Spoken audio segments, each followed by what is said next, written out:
পার হবো এখন, ওই দিক দিয়ে যাওয়া লাগবে।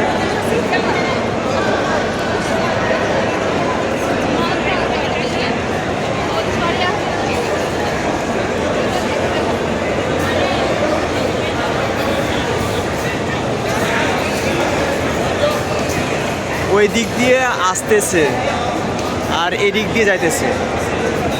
এটা হচ্ছে মারোয়া, আমরা সাফা থেকে আসলাম। আসেন।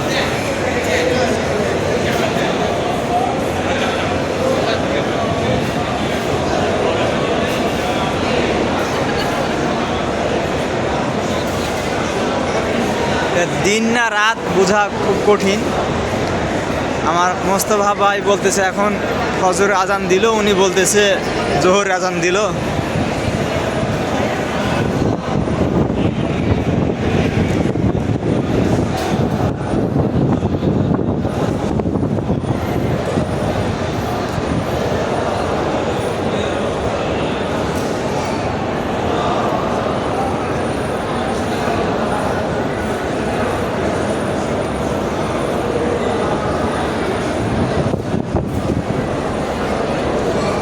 এক সাইড দিয়ে আসতেছে, একসাথে যাচ্ছে।